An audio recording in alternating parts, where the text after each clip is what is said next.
Everyone to this evening's panel, which is titled, What is the Future of Capitalism? The event is hosted by the Platypus Affiliated Society at Oregon State University. The Platypus Affiliated Society is a campus-based group.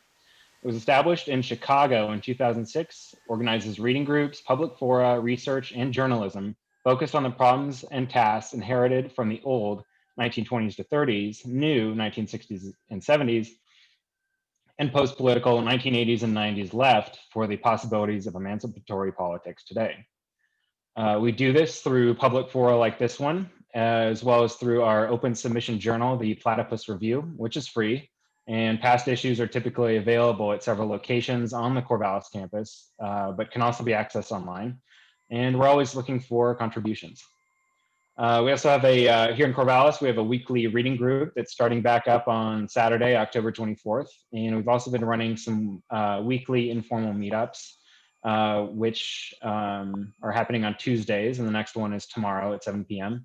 And links to all these activities will appear in the chat box.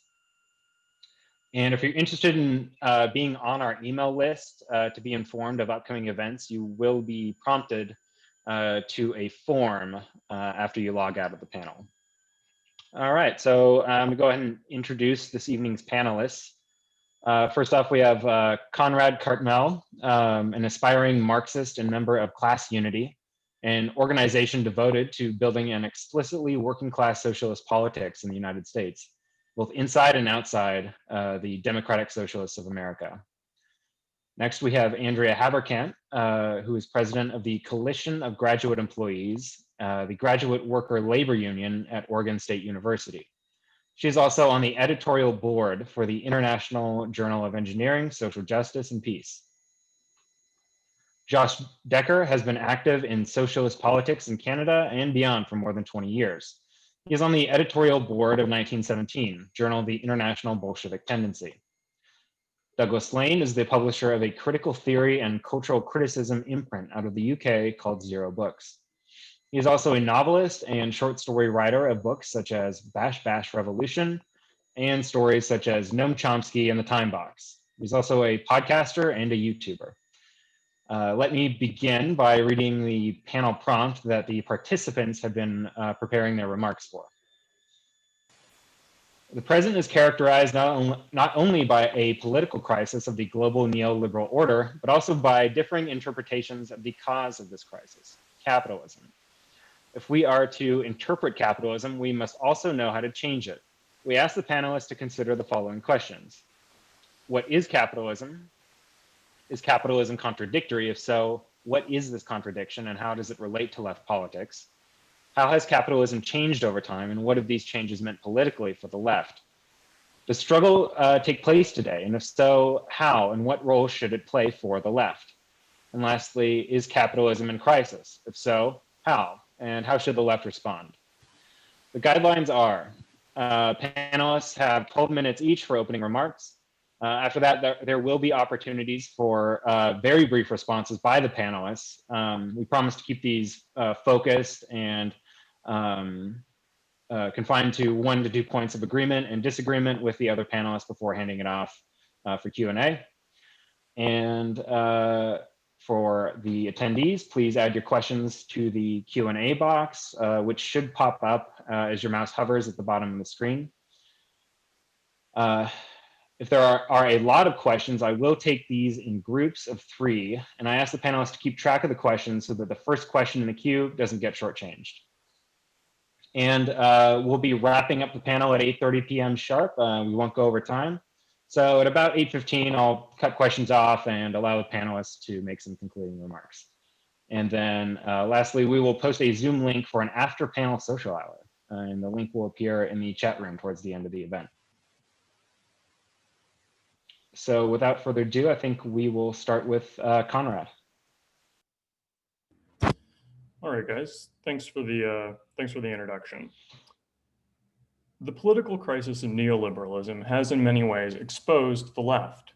How so? Since at least the 1990s, the left has been content to be anti-neoliberal, and on occasion of this crisis, finds itself in a situation where a multitude of others suddenly have discovered themselves to be anti-neoliberal too. Many of these other actors, like Donald Trump in America and UKIP in Great Britain, are cut of a cloth that the left finds to be completely foreign. How can it be possible to be anti-neoliberal while being on the right? Perhaps a better way to put it would be to ask how it is possible to be anti-neoliberal without being conservative. Indeed, on what appears as the left, this mode of political expression came at a time of complete confusion and disarray, when the project of socialism was being actively forgotten. Conversely, what would be needed for a left today would be to cast off the negatively defined politics of the past 30 years and embrace the positive politics of working to produce a socialist revolution. What is necessary to go beyond the conservatism of anti-neoliberalism is what has been at the heart of the politics of socialism since Marx, a critique of capitalism and capitalist politics. Capitalism is the expression of the contradictory nature of bourgeois social existence in an era of industrial production, that is, in production dominated by capital. Where John Locke was able to lay claim to the liberatory potential of private property on the basis of the labor of each individual person, the idea that you own that which you labor upon, as labor is wholly your property. In capitalism, we now have a peculiar arrangement where the vast majority of the population, the working class, owns nothing but their own labor. At the same time, there has emerged another class, capitalists, who own all of the capital, the objectified form of the labor of past workers. The emergence of these classes, indeed the emergence of classes as such, is the product of the crisis of capitalism. Attending this development comes a growing preponderance of commodity production and, even more notably, a rise in the phenomenon wholly novel in world history, mass unemployment. However, as it is inadequate to simply be anti-neoliberal, it is also inadequate to simply be anti-capitalist. Capitalism, like all social systems before it, produces all manner of glories and agonies, but unlike all societies before, also produces the possibility of socialism. A left would not simply aim to ameliorate the miseries or valorize the accomplished glories.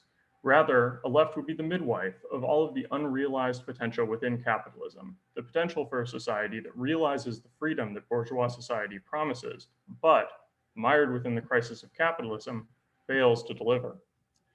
But the left is not simply the idea of the possibility of making good on the potential for freedom in the present. It also experiences a dual life as a real social phenomenon. And, unfortunately, the phenomenal left lacks the consciousness of this possibility. If some of my fellow panelists will forgive me, I'm going to examine some of the ways that this takes shape within the largest putatively socialist organization in America, the DSA.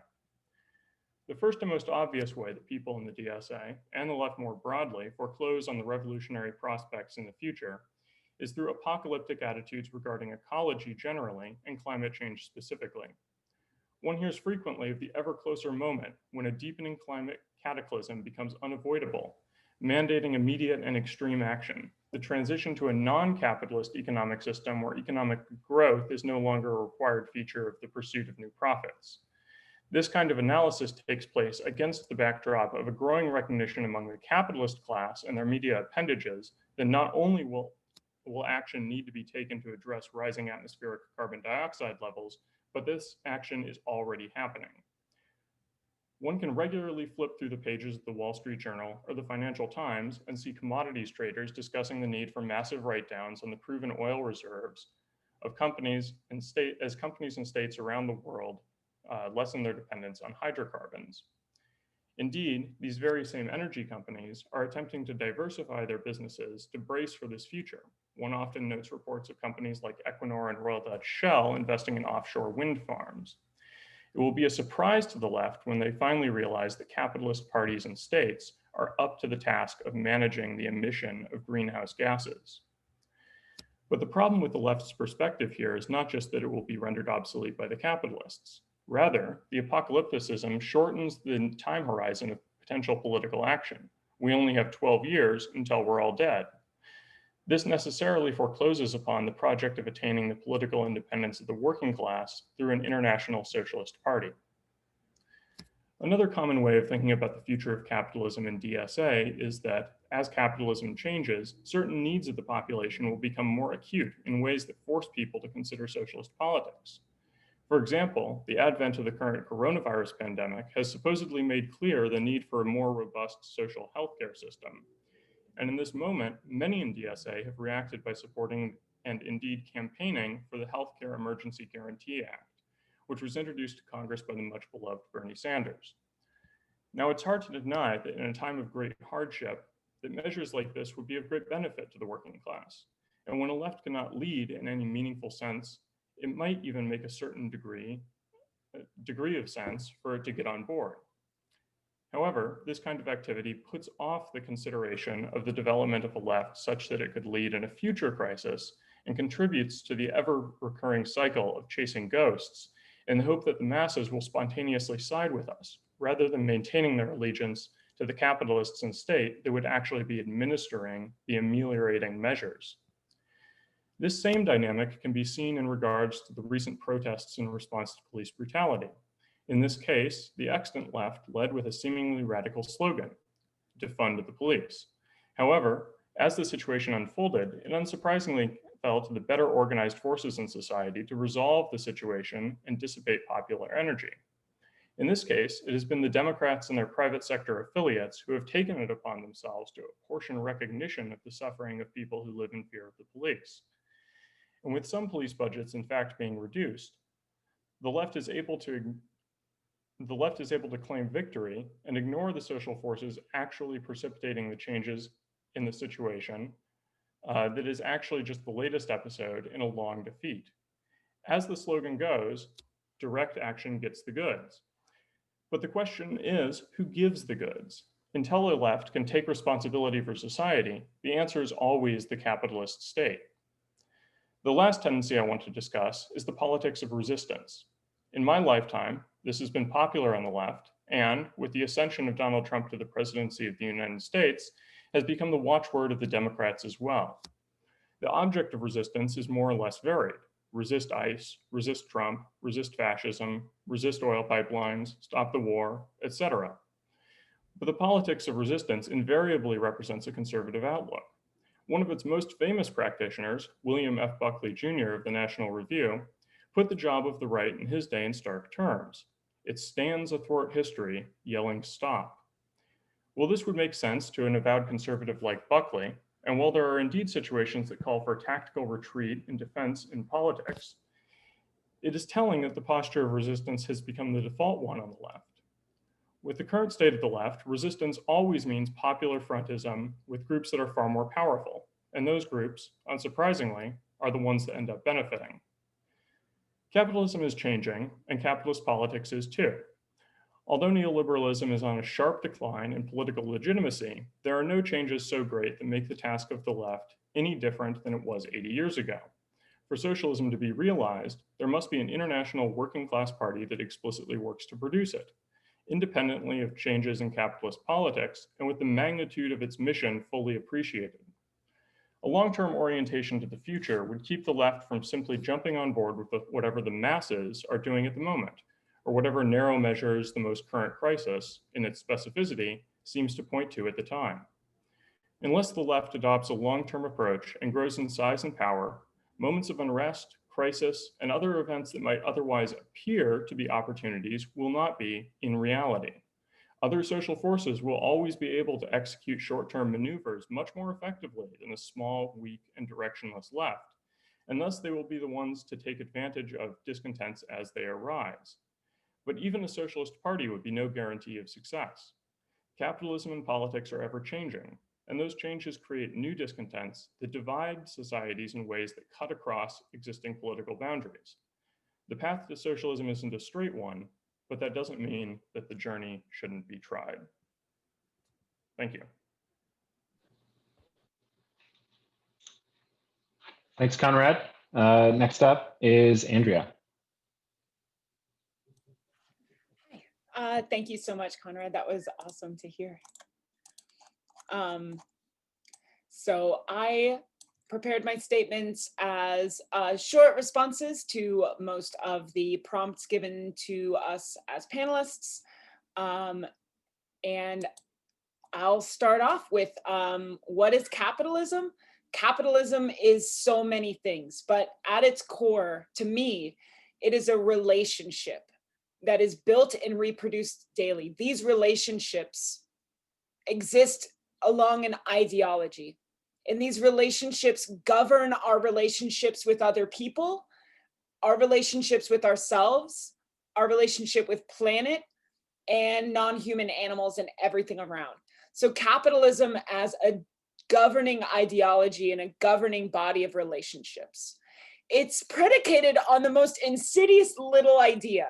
At the end of the day, what we learn as kids in this ideology and relationship that we bring forth is that if I make a sandwich or a cake and you want some, first of all, I have to get something in return, right? There is no such thing as a free lunch.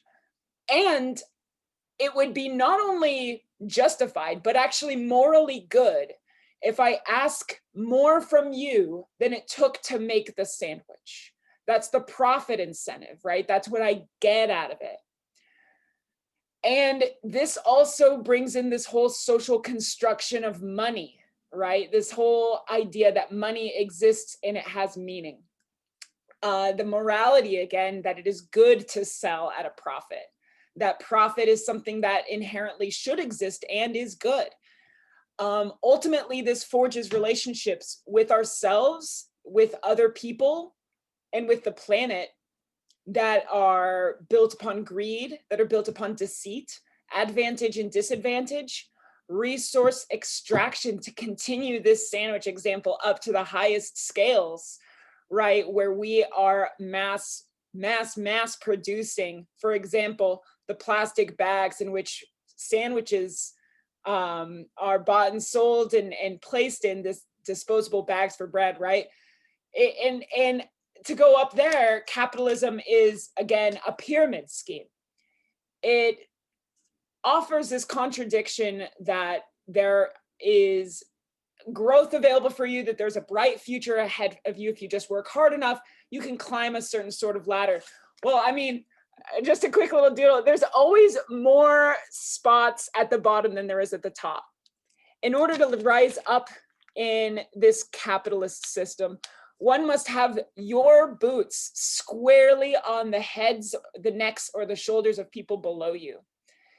And again, in this relationship, that places you over people, and then people beneath you are competing horizontally to try to get that one spot above them, and then in turn placing their feet on the necks of other people, right? And the most easy example is a very simple office where there is the person at the head, you got your upper mid managers, your mid managers, your lower mid managers, and your low paid workers.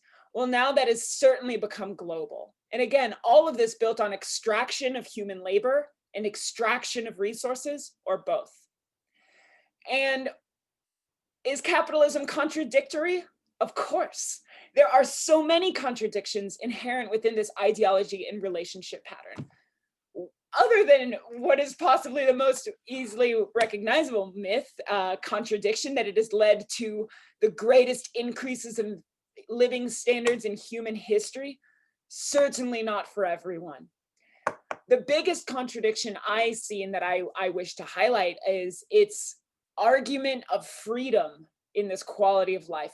More than anything, capitalism, these relationships and this ideology shackles us to work we do not want to do, that does not make our heart sting, that harms our survival as a species, that harms other people's survival, work we would not readily do.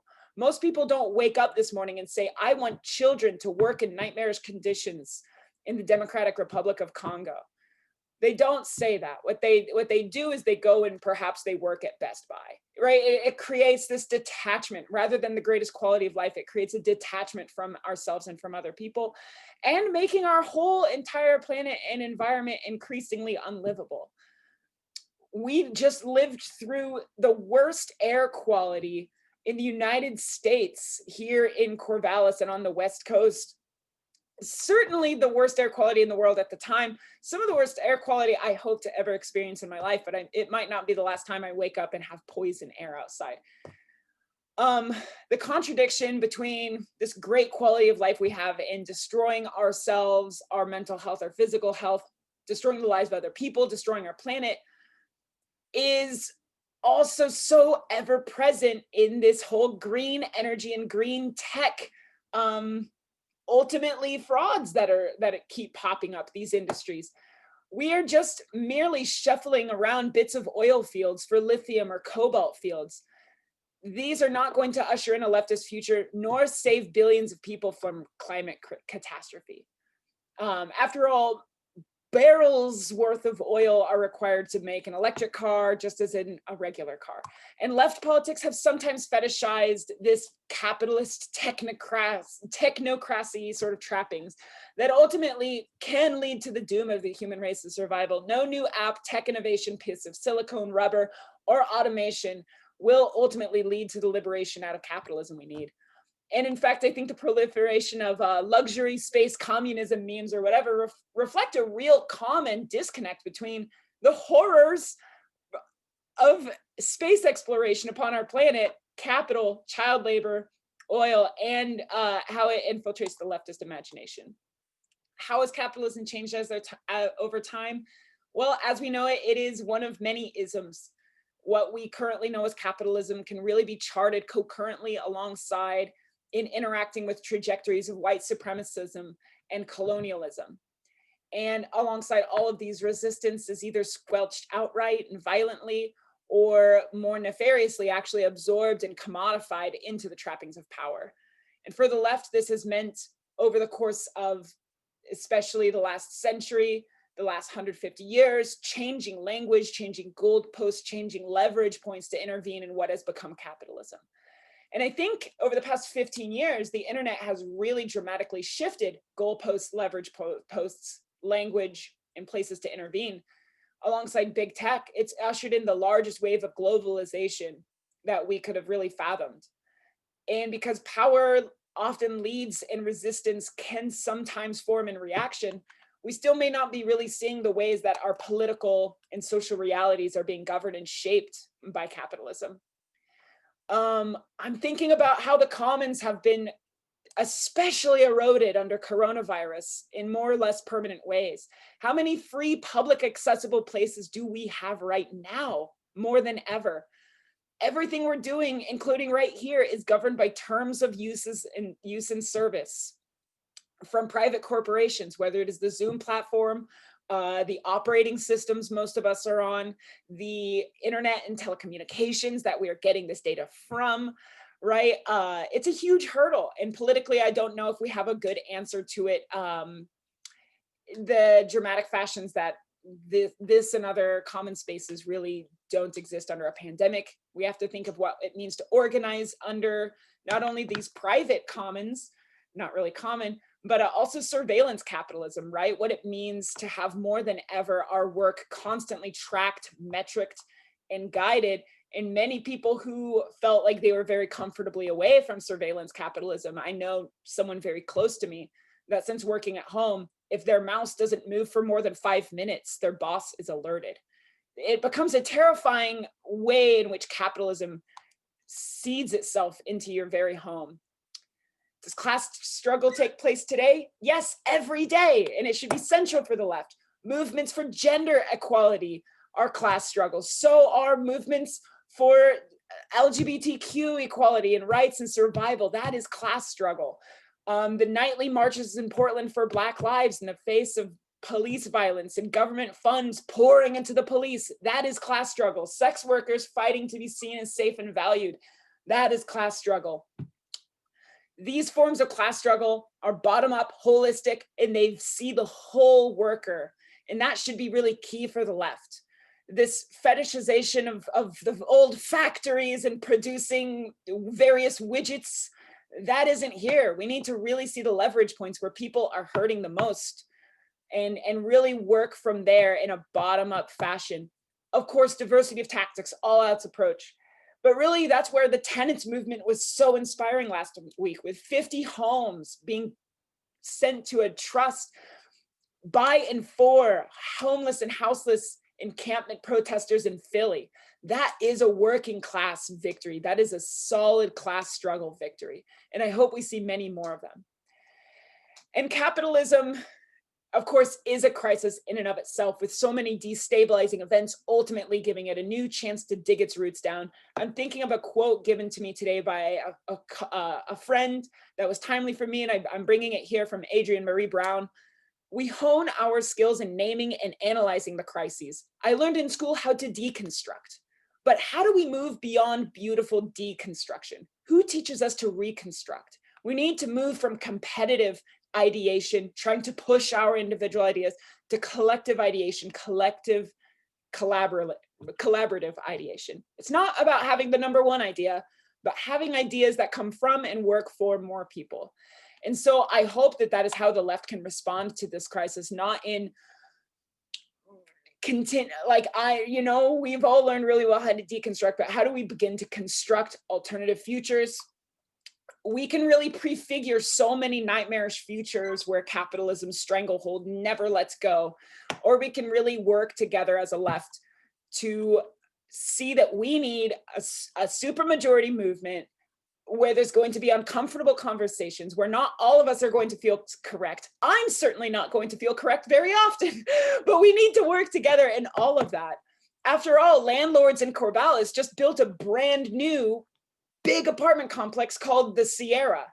And it's actually not based in Corvallis. That big apartment complex, the Sierra, right off campus, is owned, built, and financed by folks in New England. Right? There's folks on the East Coast building student housing in small Corvallis, Oregon. That is the interconnected fight we have. And that's why the left would be well advised that we do not see somehow class as just another identity, but rather as a superposition, as a working class movement that does carry so many wealth and diversity of identities and experiences. On a whole worker model, right? What matters to a woman at work or at home matters to her church, matters to the leftist organization, matters to her family, what matters to friends. All of this all together matter. And I think that that is the implication, is that interconnectedness needs to be more solid than ever. And that's my opening statement. All right, thanks, Andrea. And then just a reminder that I will be fielding the questions in the Q&A box. So save your answers for the Q&A portion, and that's directed at the panelists. Okay, up next is Josh Decker. Okay, thanks, Carson. Well, in thinking about the panel prompt, I thought I'd begin by presenting a broad overview of what I take to be a Marxist understanding of capitalist development over the past half century or so. To know where we're going, we have to know where we've been and where we are. I'm going to focus on the American experience with all the advantages and limitations that go with that. In his book, Invisible Leviathan, which includes a detailed empirical study of the US economy, Marxist economist Maurice Smith calculates an overall after-tax rate of profit since World War II, the rate of profit being the central regulator of the capitalist economy. The trend from the 1950s to the 1980s shows a long-term decline from around 14% in 1950 to a low of around 5% in 1986. That's pretty significant. In the 1970s, this is commonly apprehended as a crisis of profitability. And this decline in the rate of profit correlates closely to a rise in what Marx called the organic composition of capital, basically the ratio of capital investments in technology and other dead factors to surplus value, the basis of profit, and the variable capital of productive workers' wages.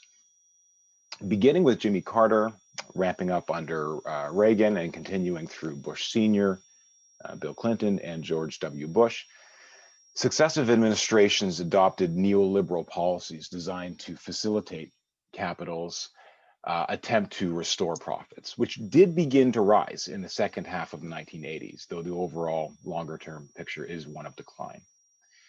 The story of neoliberalism in the US and elsewhere in the advanced capitalist world and beyond is well known. Attacks on working class living standards in the form of real wage stagnation or decline, deregulation of business, deindustrialization, and the growth of finance, in particular fictitious capital. globalization, union busting, rising inequality, and so on. The neoliberal period witnessed a rise in the rate of profit from around that 5% in 1986 to 16.5% in 2006, the highest of the entire post-war period. Indeed, between 2001 and 2007, the nominal rate of profit skyrocketed. But the puncturing of the housing bubble in the US and the ensuing financial crisis of 2007-2008 revealed the extent to which fictitious profits had been central to the so-called prosperity of the preceding period. From 2009, the Obama administration, pursuing the corporate bailouts begun in the last days of the Bush presidency, continued to use the state to prop up financial capital. The profit rate, including the non-financial sector, did rise from its calamitous 3% low in 2009 to over 5% in 2013. Now, achieving this rate of return, which in the post-war heyday would have been considered ruinous, was only possible with a massive increase in public debt. Now, Trump came in criticizing Obama for racking up the national debt, but he has followed the same policy. General government debt as a percentage of GDP has almost doubled over the past 20 years, from 72% in 2000 to 135% in 2019, according to the OECD. The absolute size of the US public debt is now closing in on $27 trillion. They have this tracker online you can watch with sort of low budget graphics, but it's all there. The American economy, as well as other advanced capitalist economies, is essentially in a period of low growth, which itself is only made possible by huge infusions of money from the government, skyrocketing private and public debt, depressed working class living standards, and the export of internal problems, so to speak, to the external field in the form of outsourcing and neo-colonial pillage. The COVID crisis has merely accelerated and sharpened what was already looming, an economic downturn of momentous proportions.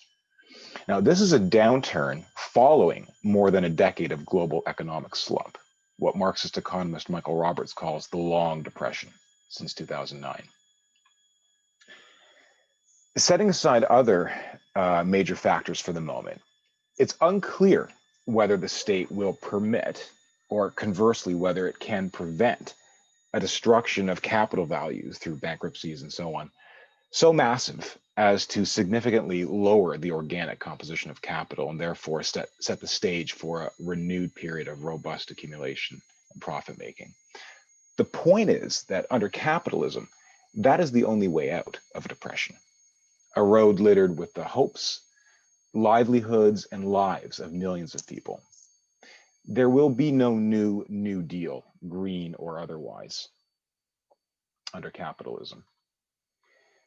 But of course, as others have alluded to on the panel, we cannot talk about the future of capitalism without talking about the ecological crisis. Now, I don't want to suggest that we're going to see the end of the world in a decade. We're not going to see the end of the world in a decade, but I do want to make the point that climate change is accelerating. And this acceleration will play an important role in shaping what life under capitalism is going to look like in the coming period. Last November, the UN Environment Programme published its emissions gap report, which noted that annual reductions in greenhouse gas emissions by 7.6%, starting now, would be required merely to keep the global temperature increase to within 1.5 degrees Celsius. And of course, emissions are in fact rising. Without massive reductions, by the end of the century, we're looking at global temperature increases of between 2 and 4 degrees Celsius. Most estimates are somewhere in the 3 degree Celsius range. The consequences of even a 2-degree rise will be catastrophic. Now, in theory, one may conceive of a form of capitalism that employs alternative energy sources. But capitalism doesn't exist in theory, but in the real world, where there is an entrenched, immensely wealthy, and extremely powerful fossil fuel industry. Now, it's true, this industry has made some investments in alternative energy sources, but it's not going to abandon its core business. They're increasing it. I live in Canada. There are increased investments in the tar sands in Alberta. That's growing, not contracting. Even assuming a successful mass public pressure campaign to ditch coal, natural gas, and oil as sources of energy, a reform-minded capitalist government would be confronted with the need to almost completely retool the world's industrial plan and replace most existing consumer and capital goods products that emit greenhouse gases, so cars, for instance, with zero emission alternatives within the next decade to avoid a 1.5 degree temperature rise. Market mechanisms and atomized private property in the means of production and transportation are simply incompatible with this goal. And even if they were compatible, capitalism could not afford that transition. The downward pressure exerted on the profit rate by the initial phase of the shift, forced on them by the government, would thrust the economy into still deeper depression. So there are pretty good reasons to view the present period as one of transition. I suppose the question is transition to what? We're looking at a form of capitalism, call it what you will, that is more prone to convulsive economic, ecological, public health, and geopolitical crises. What we have now, only worse. There is no inherently terminal crisis for capitalism in the sense that if it is not gotten rid of, the system will reproduce itself. But it will do so by capital destroying the environment, waging war on working people at home and on other national capitals abroad. Indeed, we're still in the imperialist epoch, so the oppression and exploitation of neo-colonial countries will persist, and the tensions between the great powers will grow sharper, bringing us closer to war. Now, this is a pretty bleak picture. I don't like painting it, but I'm afraid it will prove to be accurate. Unless we can still fix this. Now, probably not everything, but enough to make a good life for all of us on the planet. It's no secret that I and the International Bolshevik Tendency advocate a working class socialist revolution to get rid of capitalism, put in place a regime of workers' democracy, and start rationally planning for a future of equality, sustainability, and human happiness. It's also no secret that that prospect seems far off, despite the important struggles of the oppressed we're seeing today around the world. Now, we were asked to think about how our prognosis for capitalism could inform a new generation of people struggling for revolutionary transformation. And I think it's pretty clear. Reforms won't cut it. From Marx and Engels to the early Comintern to Trotsky's Fourth International, there has been the perspective of advancing a program of transition from capitalism to workers' power. Not reforms, but demands that, taken as a whole, cannot be met by this system, but which are perfectly rational, understandable, and necessary. That is what we're trying to do in our own small way in the IBT, or at least trying to spread that perspective. Now, there are many groups around today, the DSA was mentioned, and they would be part of this, which claim to want socialism and even talk about revolution sometimes. I hope the members of these groups really mean that, because then we have a common goal, if not yet a shared program. And that's important because a transitional program is not something that sits on a shelf or hangs in the air. It is a material factor in history, but only if it is embraced by a large number of people organized into a party. Lenin understood the centrality of the Revolutionary Party, what it means to say that program is the most important thing. And that's why he won. And that's why the ruling class, the Social Democrats and the Reformists, will always hate him, and why we owe him an enormous debt as we look ahead to the job of sweeping away capitalism in the 21st century. And I'll end there.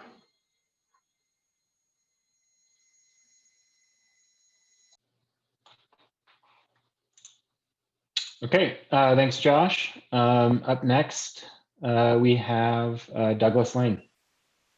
All right. Well, I have a less prepared presentation than everyone else. I just went through the questions that you had given us and wrote down answers as if I was taking a written exam or something. So you asked, your first question was, what is capitalism?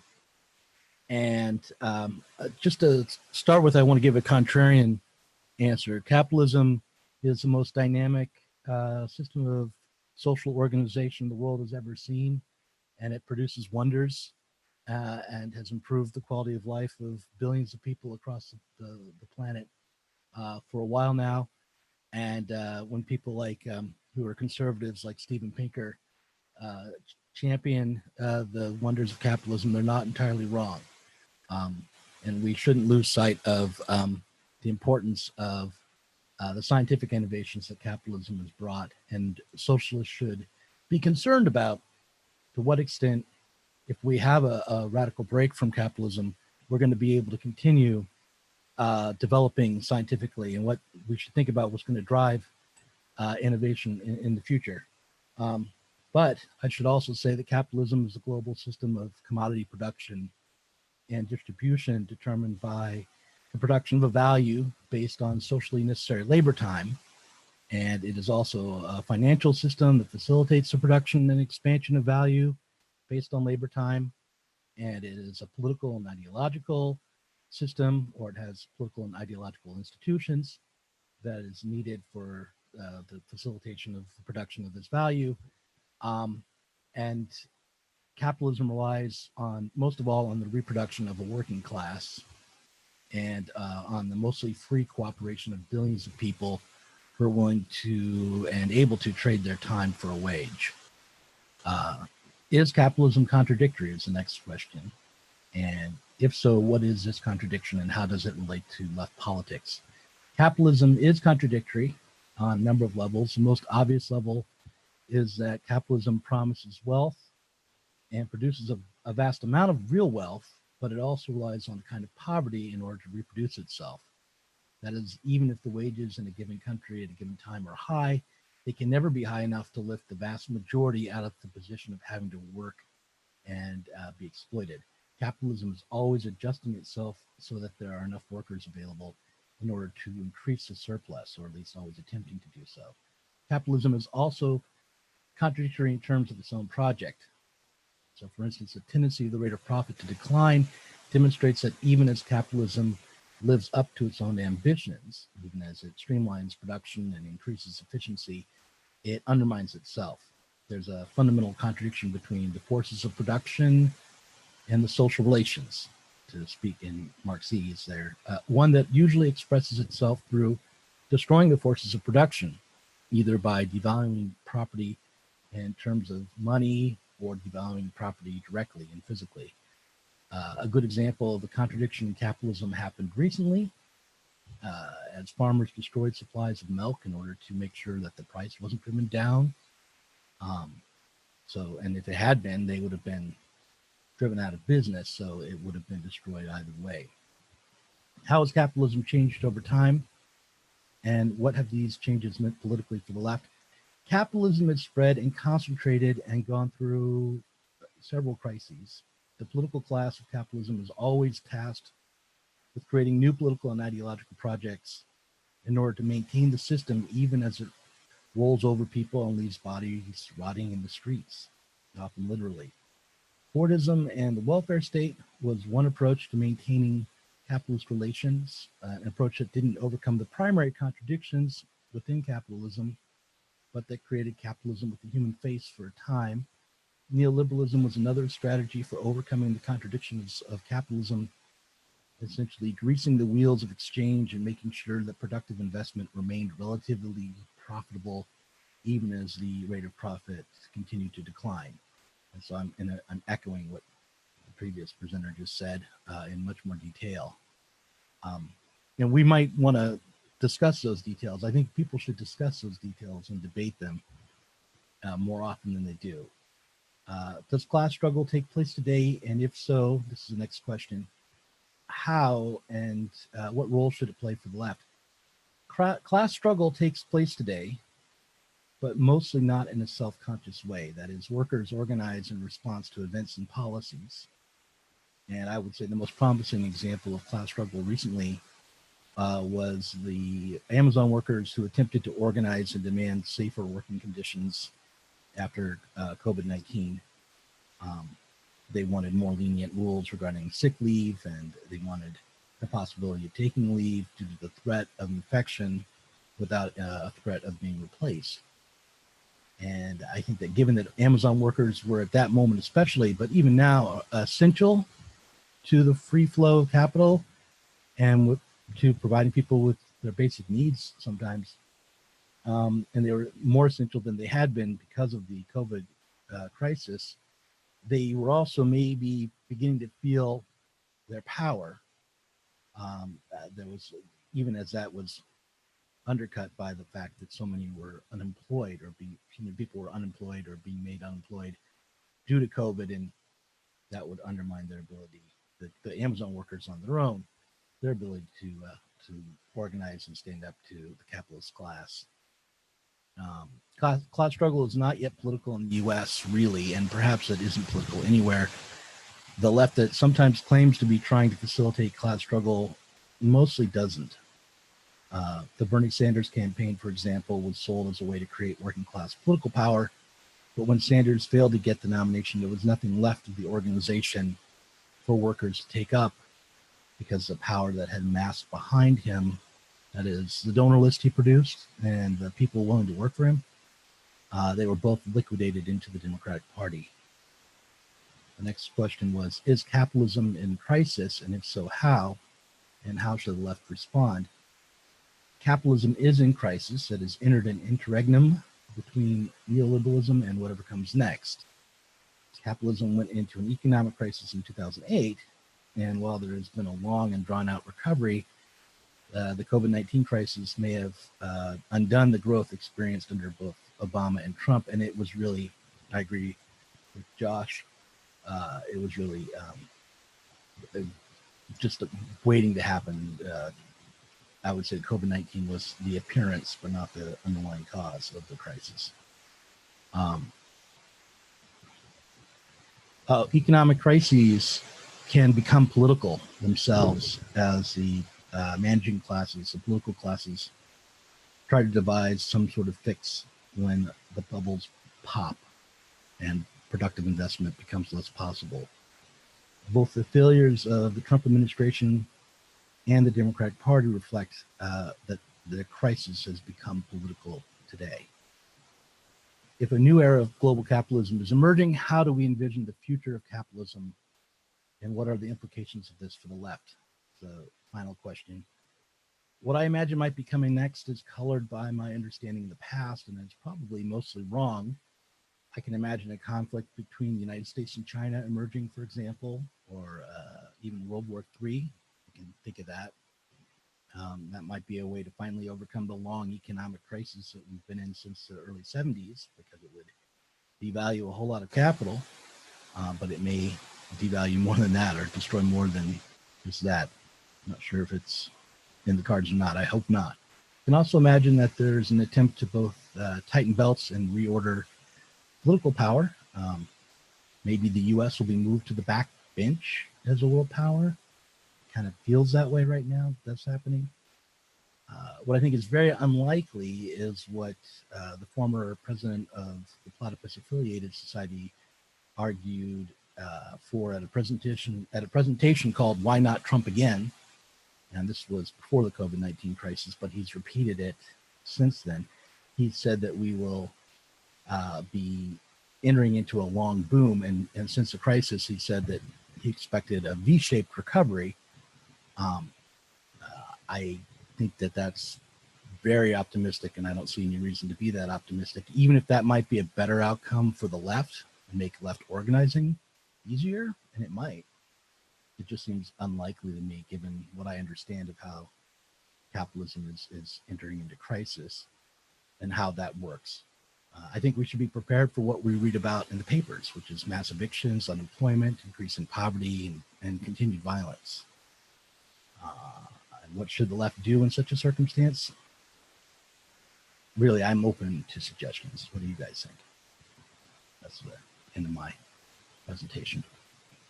All right, thanks, Doug.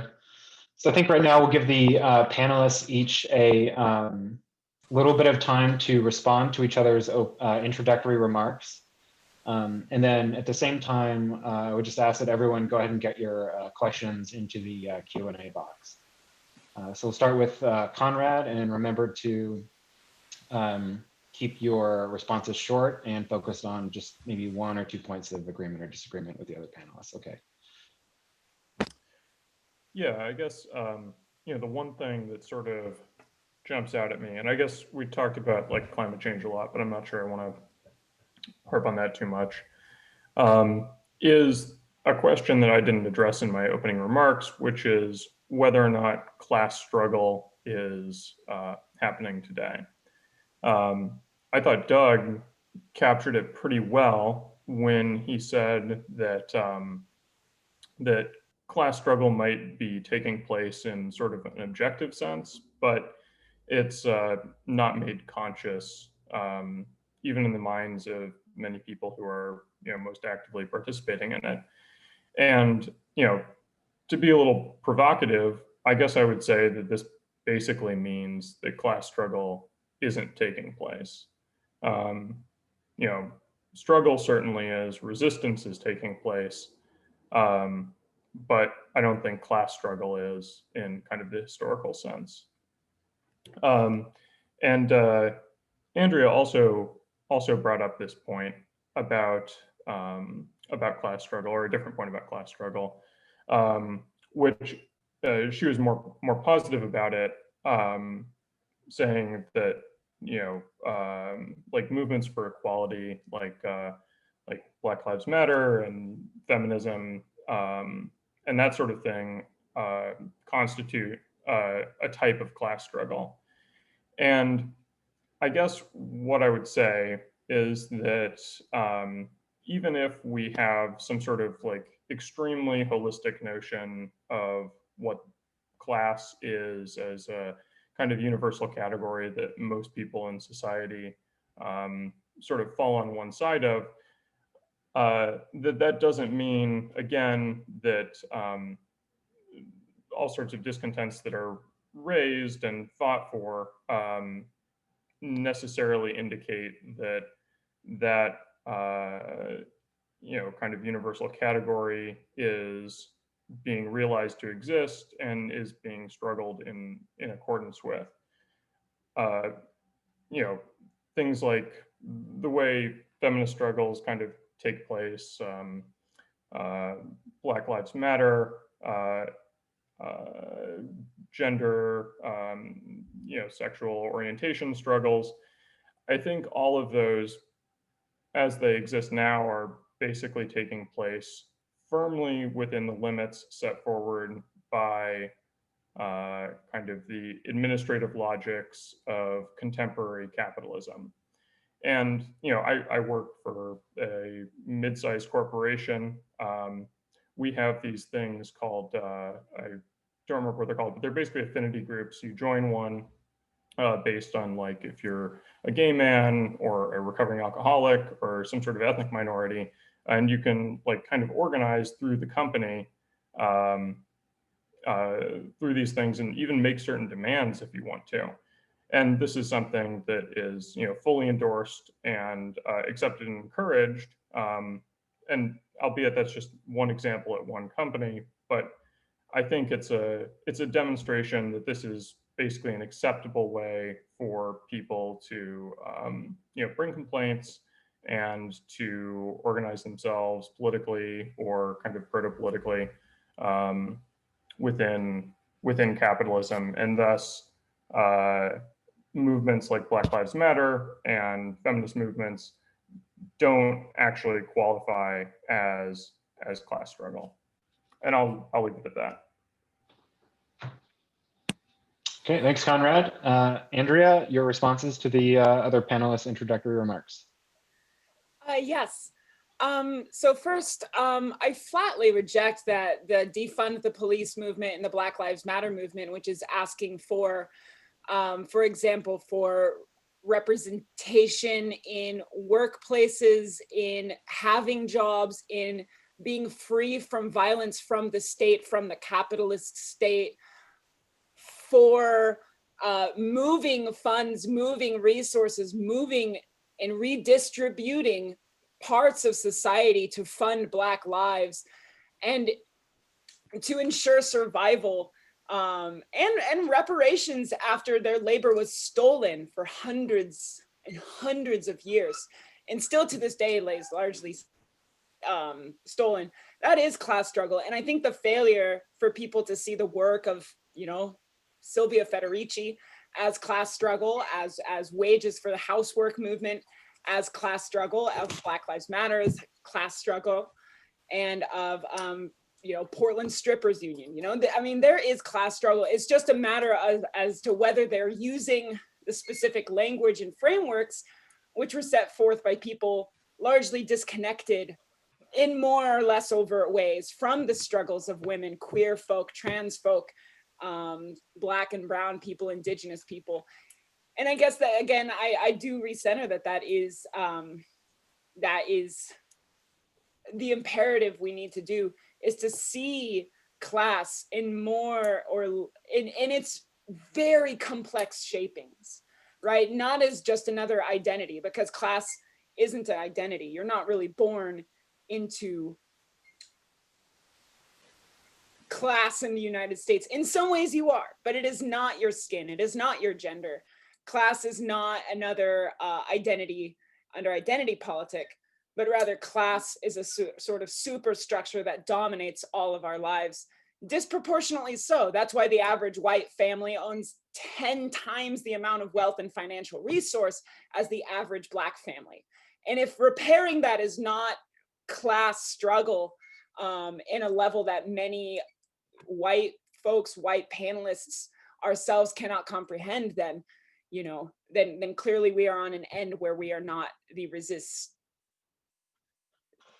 we are resistee. And I guess aside from that, I think everyone's remarks are just so pertinent, so valuable. And again, it is that diversity that we need. I really liked Josh Decker's point about towards the end about there needing to be a sort of party, right? And I think that is, again, myself as an anarchist, there's a lot of folks that do not think that the revolution will happen anywhere else but the workplace and in self-governed areas. But I think that diversity of tactics is needed. And I do think that diversity of tactics should include some sort of large national, international, breaking down nation party that does push forth revolutionary goals. All right, thanks, Andrea. Josh, your responses. I guess I'll start with Doug's opening point about capitalism being dynamic. And certainly I agree with a lot of the analysis that he put forward about capitalism appropriating surplus value and what drives the system forward. And it certainly is dynamic. I mean, that's something that Marx himself recognizes even in the Communist Manifesto. But at the same time, I think that we are seeing the limits. We have seen the limits for over a century now of capitalist development. And someone, just to jump ahead a little bit, in the Q&A asked about imperialism and what that means today. I'll just preview a little bit of what I will say later, perhaps, by noting that the imperialist epoch can also be seen really as the exhaustion of the historical or historically progressive, so to speak, moment of capitalist development, which even in that quote unquote progressive phase was horribly oppressive and murderous and everything else that we know about it. What are some of the limits today of that development? I don't think we are going to see a kind of green capitalism developing, certainly not on any kind of timeline that will allow us to avert the catastrophe that's already unfolding. I mean, the idea that you're going to have a transition to a kind of green capitalist economy within the next 10, 20, 30 40 years I think it's not going to happen. I can't see the basis for that. I agree with a lot of what Andrea has to say. I'm glad she made the point about the party. I think that I ended on that point because I think it really is the key point. And, you know, we can talk about the left, and I wanted to bring this up in response to something that I think someone mentioned in the Q&A, but how has the left failed in various ways? And, you know, I really hate this term, the left. I've never liked the term the left. I don't know what it means. I don't know who it refers to, what it refers to. Does it refer to the Democratic Party or parts of it? In the UK or in places like Canada, does it refer to Labour parties, Social Democrats? Like, who is the left and who has failed exactly? And just in my remaining minute or so, whatever I have left, I want to respond to Conrad. I agree with a lot of his initial points. The idea that, you know, in so many ways, groups like the DSA and others really feed into a kind of popular frontist framework in which they ultimately come to terms with the framework of capitalism and the status quo. I think that's an important point. However, we have to engage in the real world as well. And to say that, well, the current struggles, and I don't want to put words in Conrad's mouth, so perhaps he can clarify, but to say that the current struggles are not class struggles, if we're talking about Black Lives Matter or struggles for women's reproductive rights or what have you, that's true in a sense, but it's also not true. And I'm not speaking of the corporate brand version of Black Lives Matter, for instance, or promoting, you know, women or visible minorities, but the real struggles that are actually going on now on the streets. These are, yes, they're not self-consciously socialist struggles, but I think that they are an expression of the acute pain and suffering of working people. And I think revolutionaries have a responsibility to intervene in those movements and put forward a perspective that makes the connection between their felt needs and the need for precisely a class perspective of seizing power and transforming society.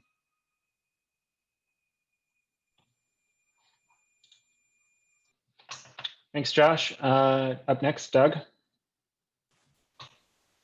Okay, so I took a few notes and I want to respond to what other people were saying. Seems to me that there are two issues that there's some disagreement about, and that are, I also think, key to understanding the troubles that we're having in this moment. So the question of what is class struggle is important, one that we should probably work out. And that would include, I think, figuring out who is the working class. And then the other question that I liked and I kind of want to poke at a bit is what is the left? Who is the left? The one way I think to answer that question, who the left is, might be the left are the intellectuals, whether they're from the working class or somewhere else, that want to create socialism and who are be willing to take the responsibility to help organize class struggle so it becomes political and realizes itself and transform society and develop a new mode of productive life beyond capitalism. So who is the left? What is the left? The left is responsible for transforming society and breaking with capitalism. It's whoever thinks that that's what we should do, you're on the left. So that's how I would think about it. That would be the best version of the left. And a few weeks ago, maybe it wasn't that long ago, I'm losing track of time, but I was being grouchy on Facebook, and I guess I was doing my best impersonation of the platypus slogan. I went on Facebook and said, I've decided not to complain about the left anymore because it doesn't exist. So why am I complaining about it? But I think that we could create a left again if we got it together. I think that's at least conceivable. So question of class struggle. What is class struggle? Well, I think class struggle, I don't think you can just dismiss things that aren't political yet as not being examples of class struggle. I think you can say some things aren't class struggle that are good, like charity work, or even the advancement of women in all walks of life, including the capitalist class or the political class. That's still a good in society, I think. It's not necessarily part of the class struggle. The struggle for wages for work at home, for domestic work, wages for housework, that might be part of the class struggle. It's kind of debatable, I think, still, but I think it probably certainly was an attempt to push forward a class struggle, and one with a demand, which is better than a lot of what's going on today. But the question for people who want to create socialism is, to what extent do we need to engage with the class struggle? On what basis do we want to engage with the class struggle? Where do we find the most opportunities amongst the working class today? I pointed to the Amazon workers as where I think there's a lot of opportunity. Maybe I was overly optimistic, or getting ahead of myself, but that would be one place to look to. I think for a while, the Black Lives Matter movement had a potential to create a crisis that might have, in a different circumstance, led to some sort of political organizing. But it was pretty clear to me that early on in the protests and riots that came in late May and early June, and then after, that what we really were seeing to a large extent, at least here in Portland and in Oregon, was an excited left, a very excited left, but that maybe had elements of it that were working class, but didn't have the ambition or a project for socialism.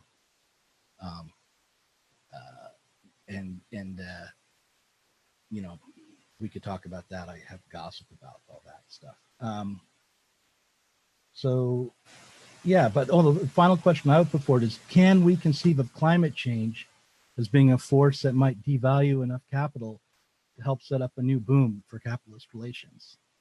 Could that be our world war, big climate catastrophe, which destroys a lot of assets and financial and real? And will capitalism be reborn out of the climate crisis? It's worth asking, I think.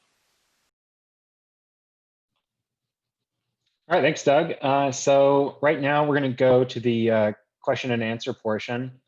So I'm going to read these in groups of threes and then kind of throw them to the panelists in a little bit more of a free form kind of way. So first question from Dave M is, wouldn't passing the emergency healthcare guarantee help the socialist left grow? You seem to insinuate it was chasing trends. That's directed at Conrad. His next question includes a little bit of a comment. But the question is, does the left offer any value to climate hawks, i.e. people who are adamant for aggressive climate action? And then the third question for Josh Decker, directed at Josh Decker, why can't clean tech just grow as an alternative form of capital?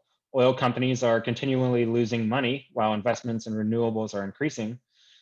Can't a party of capital that simply encourages one type of capital over another simply provide meaningful action? I mean, fossil fuels and Elon Musk are competing with one another.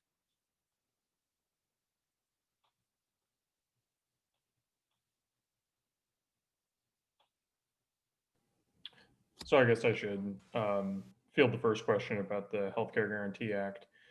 I would say not necessarily. If there was an existing left that was able to take charge in a time of crisis in some way or another, whether that's in the streets or if they took state power, I guess. But that's sort of getting ahead of ourselves. Passing things like emergency health guarantees could be could be beneficial and could be seen as helping people. But I think in the state where the left is now, passing those kinds of guarantees are really going to, the political benefit of that is going to redound to the people who actually do them, which in this country is going to be the Republicans, because they're the ruling party, and to a lesser extent the Democrats too, because I guess they control the House. But yeah, I mean, any development, I think, like that, it's really a question of who's initiating the change in society and who gets to take responsibility for it. That's the question that should be at the forefront of our minds. As for the other question about climate hawks, I don't really think so. Certainly a global dictatorship of the proletariat would have to make decisions about how different technologies were developed and how resources were allocated and how much pollution happened. But I don't think that's really an offer that most of the climate hawks are going to take us up on. I think there are ample opportunities within capitalist politics for addressing climate change. And I guess I'll throw it to Josh after that.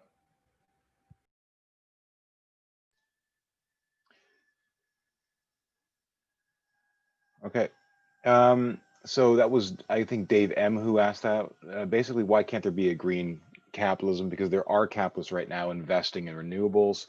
And can't there be a party of capital or a fraction of capital that will promote a green transition?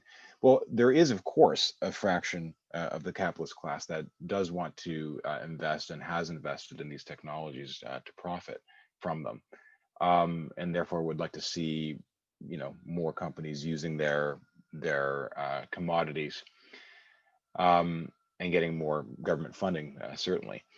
And it may eventually come to that at some point. My point was that will not happen within a timeline that will allow us to avoid catastrophic climate change.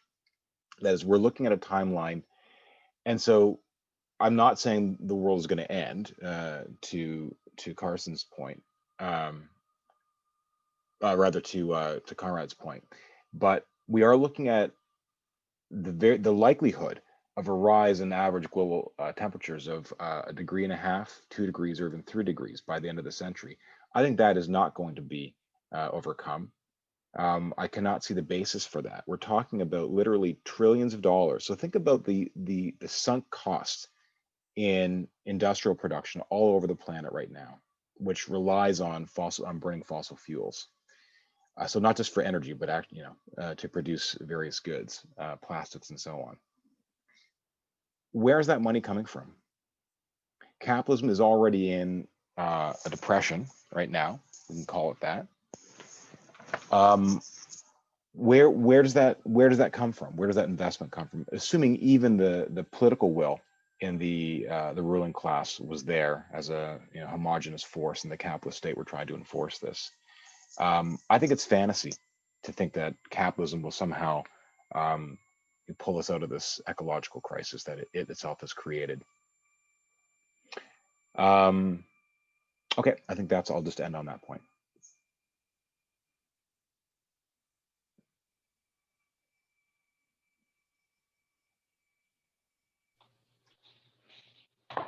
Okay, would any of the other panelists like to jump in on that question, or should we move on? I have one thing to say about, can you hear me? I have one thing to say about the climate change. It could be that conditions on Earth get much worse, but that we nonetheless continue on under capitalism and the profits resume, because profitability can obtain under a variety of conditions. So I would just argue that we saw. I mean, even though there might be a group of people who are politically entrenched who are very powerful in a given moment, innovation and change happens in the capitalist system. And I'll give you maybe a specious example, but like Kodak film was huge in the 80s. They seemed to dominate, the market for the reproduction of images, through photography, and they are bankrupt today on no amount of political power or they were not too big to fail. And I think that it could be that the innovation in the realm of energy could come along and displace the energy giants that exist today, especially if you combine innovation with the crisis. So anyhow, that's my response.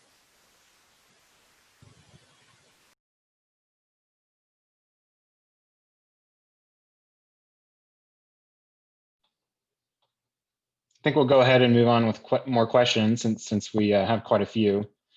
Bill Logan asks, how can we direct forces capable of making a revolution into a coherent movement?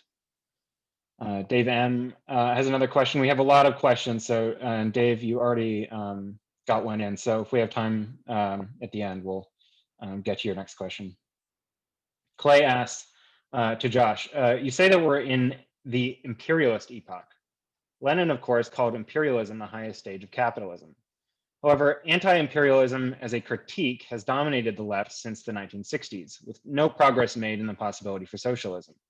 The left notoriously failed to catch up with the phenomenon of neoliberalism when it appeared in the 70s. And now it is even less prepared to deal with the post-neoliberalism.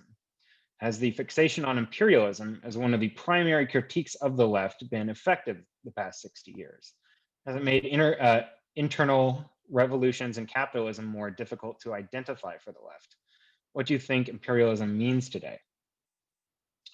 And Danny Jacobs asks, for Andrea, much of what you described as the exploitative relation of capitalism used to be understood as cooperation by the emerging third estate.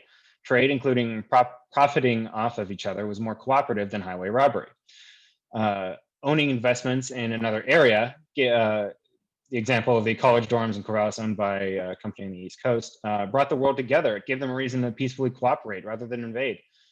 Do we really want to do away with that cooperation? How can we redeem it? For Doug, the falling rate of profit was a way of facilitating the development of production for Adam Smith. There was no contradiction of means and ends there. Smith associated a rising profit rate with a monopoly, with a lack of freedom. Why is that not true? And then lastly, for everyone, everyone explained why capitalism is contradictory, but how does it point beyond itself? Okay, so that's almost like 6 questions there, but we can reread them if that's a little bit too much. So I'm going to go ahead and throw it to the panelists now.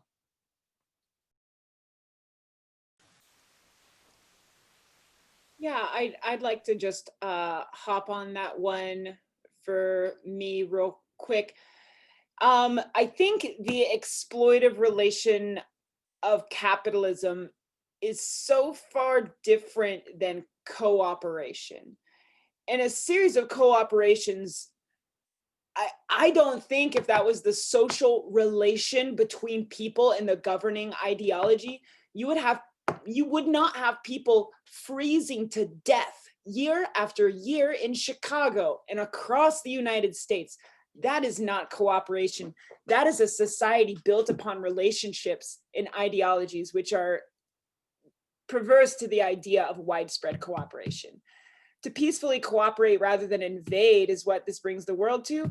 I do not think that that is the case at all. I think we can look at the past 50 plus years, even back to the Spanish-American War. Capital has always brought more or less militaristic and nationalistic tendencies forth. Even to some of the most recent events of US trained, US supported coups in South America, conveniently where large lithium fields are which are increasingly relied on in our battery state economy, which again, we have no real clear widespread way to dispose of safely all of this tech waste. And per discussions of green capitalism earlier, I'm about to get my PhD in environmental engineering. I've been in various forms of process, chemical, and environmental engineering for the past 13 years. I can firmly say that the best innovation we can come up with is to start shutting down factories left and right. Shut them down. Do not build a new thing. Do not innovate a new thing.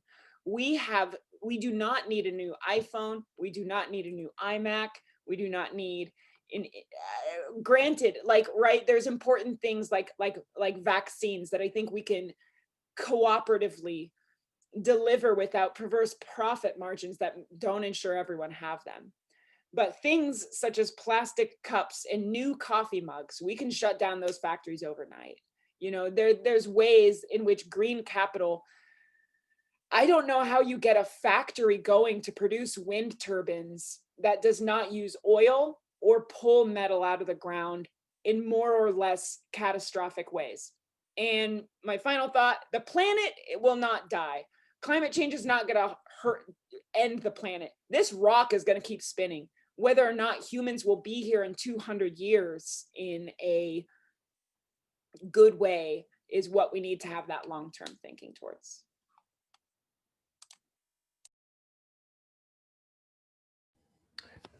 I think if I can sort of pick up on something from Andrea's answer and sort of tie together both Danny's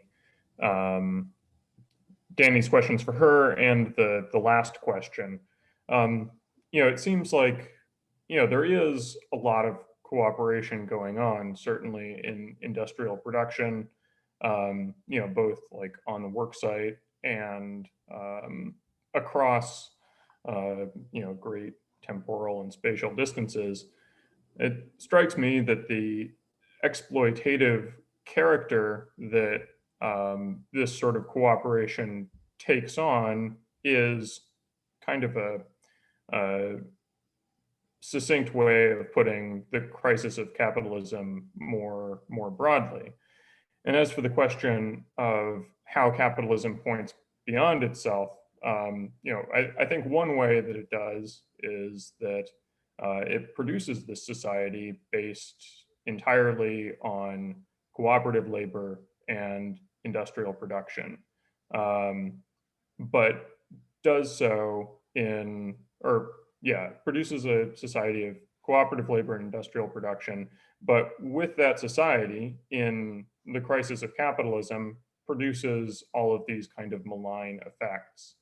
And the point of socialism would be to take up the society that capitalist produces and move it in a direction in which those malign effects wouldn't be any longer inbuilt to the way the society reproduces itself.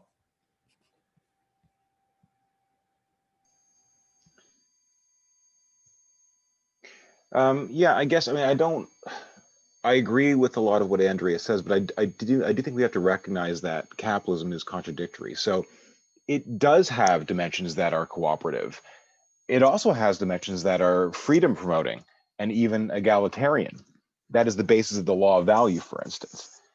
But all of that is also horrific at the same time, because the foundation of all of this is a basic social relation that is rooted in exploitation of living labor. So the system as a whole moves in contradiction. And that's what I was trying to express when I was discussing the role of the falling rate of profit.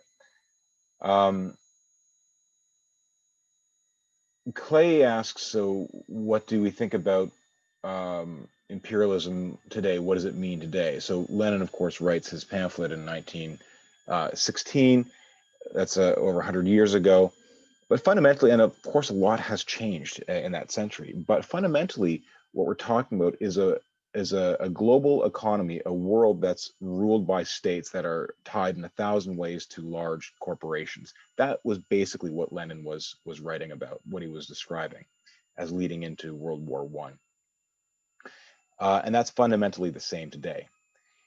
The follow-up part of that question from Clay was, how does anti-imperialism lead us out of this dead end? Because in fact, in the 70s, it didn't inoculate the left from, I guess, being absorbed into the system, or at least not challenging neoliberalism in an effective way.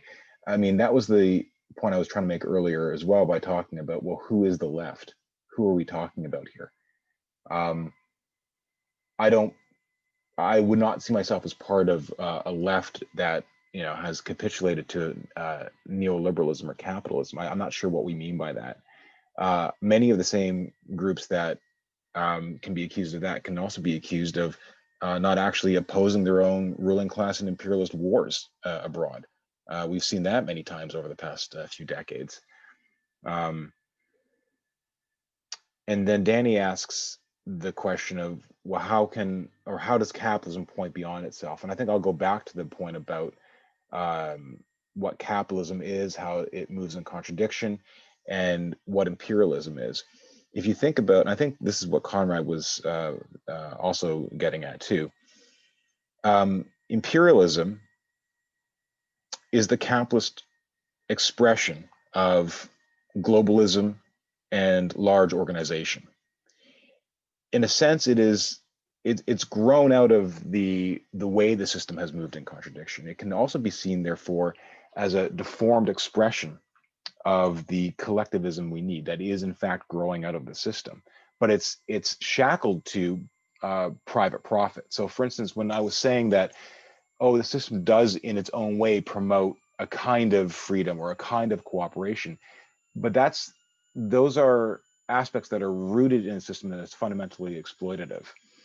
And so we can take that organization it has brought, we can take that cooperation it has brought about, and release its full potential by removing private property and the means of production. So that new society is growing in the womb of the old, to use an old expression. But how do we birth it? And that is the question. And it is rooted in the struggles that are going on today. So this issue's been coming up throughout the discussion tonight.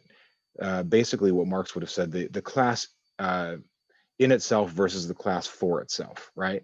And so the struggles that are going on today by working people, do they count as class struggle? Well, it is the working class struggling. So you can call that what you want, but it is the working class struggling to better their own situation, faced with the various forms of oppression and exploitation that they suffer from. Our job as revolutionaries is to take that and move it beyond the framework of the system, to take those class struggles, those whatever you want to call it, and lead the class to become a class for itself, to be conscious of its historic mission in birthing this new social order, communism.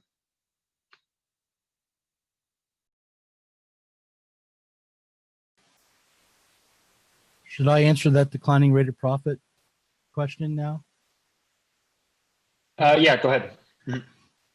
Well, I would just turn that question around and ask, why wouldn't it be a crisis and a contradiction between the means of production or the forces of production and the social relations of production? I understand that Adam Smith had kind of a price theory about the declining rate of profit where competition would drive down prices.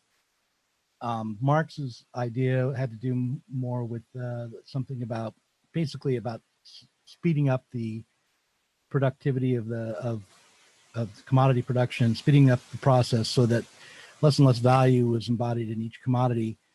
And his idea was that this would drive the totality of capital into a crisis where the needs of people weren't going to be met, at least for a time. The majority of people, there would be a problem in keeping enough people employed there would be a need for a devaluation of massive amounts of capital.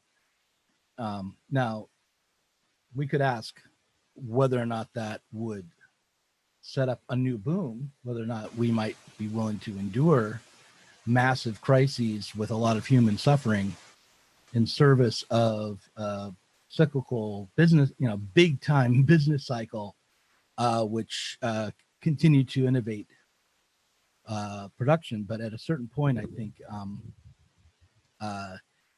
when we have to throw away the things that we're producing, or where we deny so many people access to the commodities that we produce in the service of this abstract value based on labor time and in the service of a class relation, which I don't think is necessary. I think at that point you can see there's a contradiction that needs to be solved, and that's how it points beyond itself, by the way, is by producing so much wealth and so many opportunities that then it has to destroy.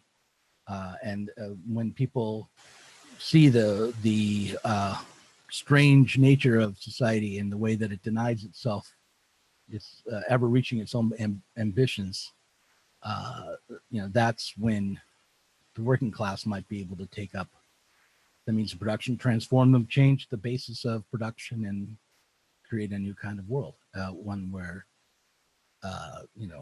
many more things are possible. That would be my answer. I don't know how satisfying it is. I think the debate about Adam Smith and Marx and where they're different is something I could probably spend some time investigating and write a book on, or at least a paper on. So not prepared to go into it any further here.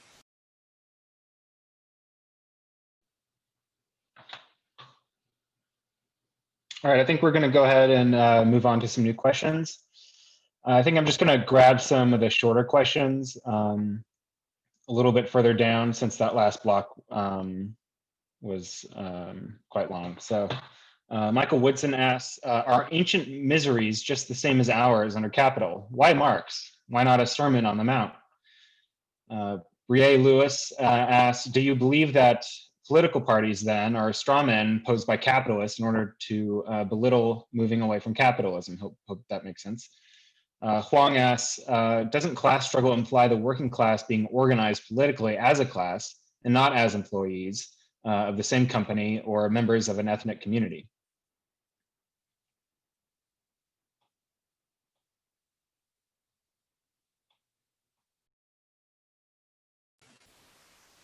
Were those aimed at particular panelists or to all of us? I think that was for the group, as far as I can tell.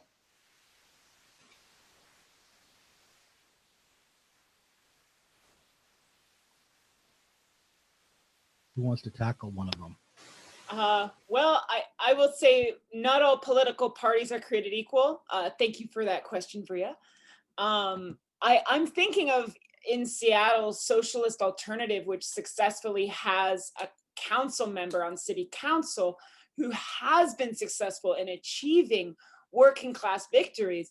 It was Socialist Alternative in Seattle that really led the fight for 15, which was successful. The Amazon tax, which was successful in getting funds to redistribute, and getting the Black Lives Matter defund, really channeling that to cut the police budget and redirect that into social services, which better the lives of working people, as an explicitly socialist political party.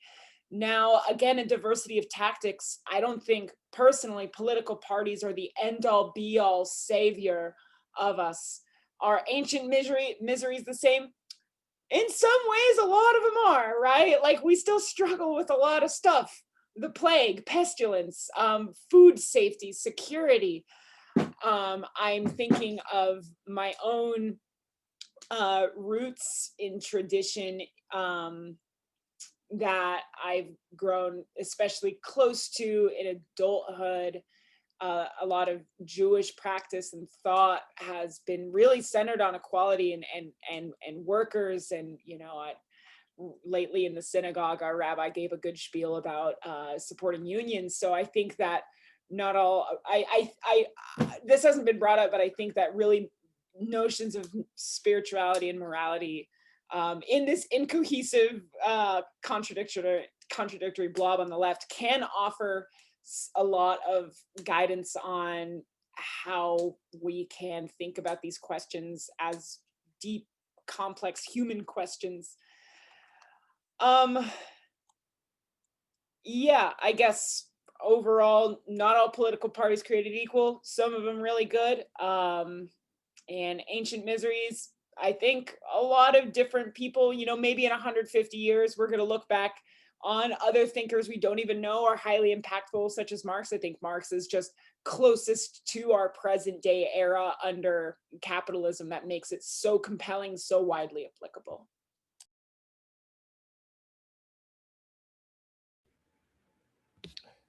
I think this ancient miseries question also gets at the class struggle question that Wong asked, and sort of my critique from the response portion of the panel.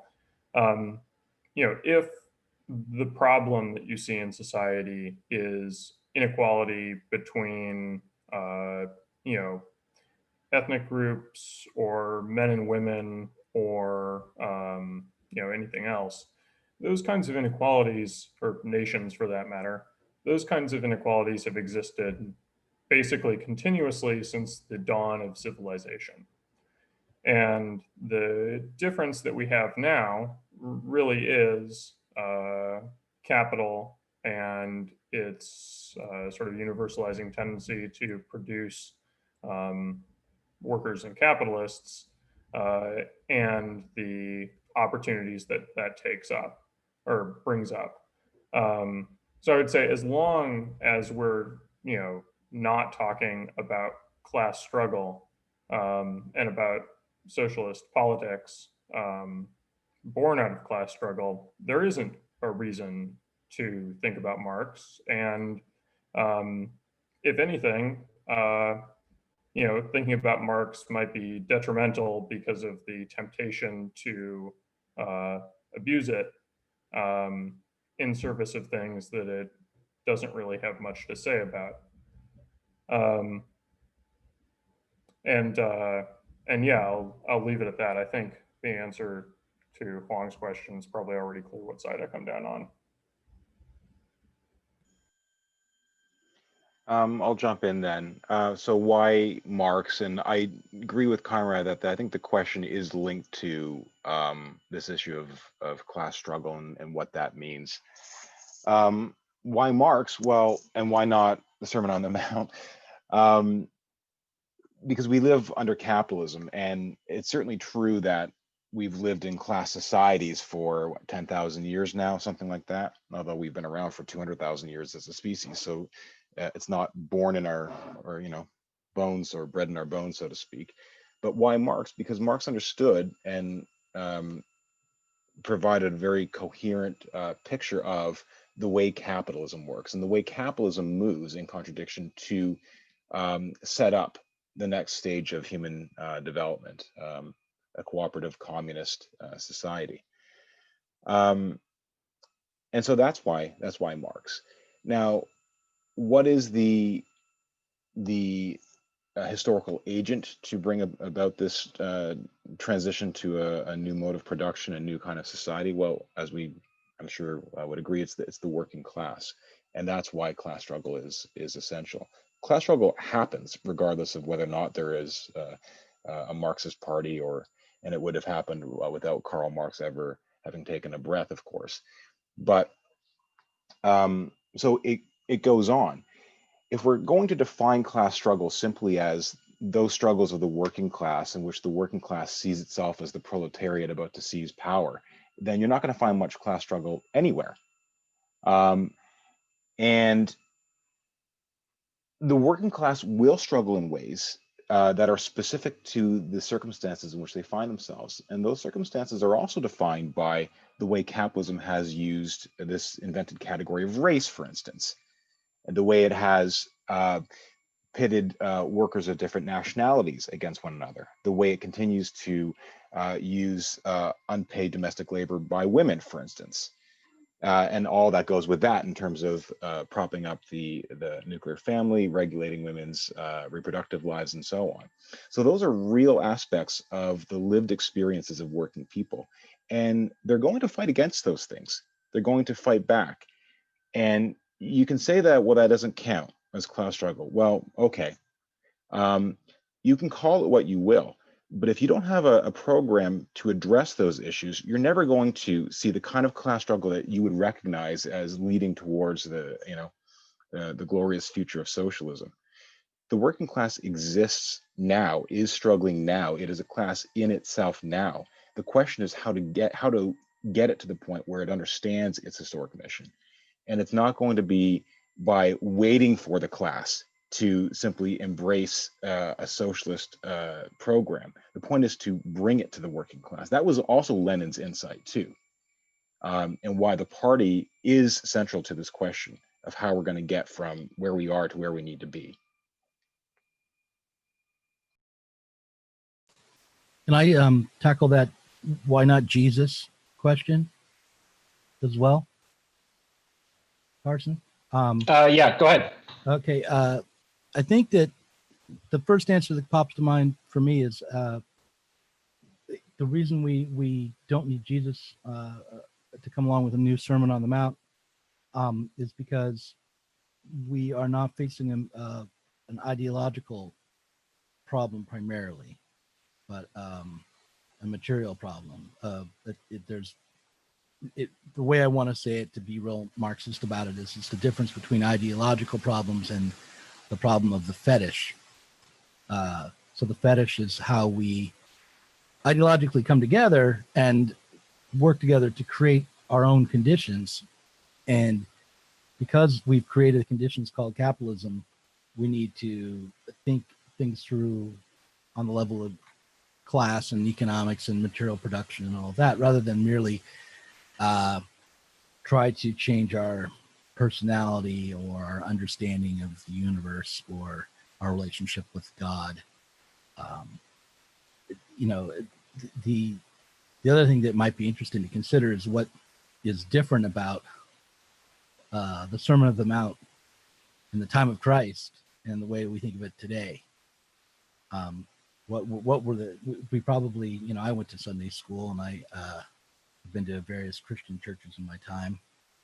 And I just wonder to what extent Jesus was more political and maybe even was leading some sort of transformation in the really existing conditions in his society, or trying to, and the ways in which the Sermon on the Mount was picked up over time to help facilitate changes in social reality.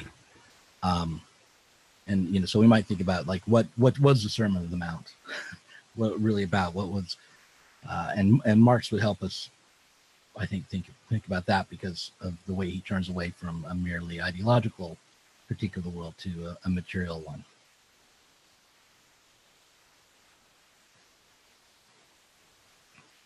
All right. Anyone else want to jump in before we go into the final round of questions?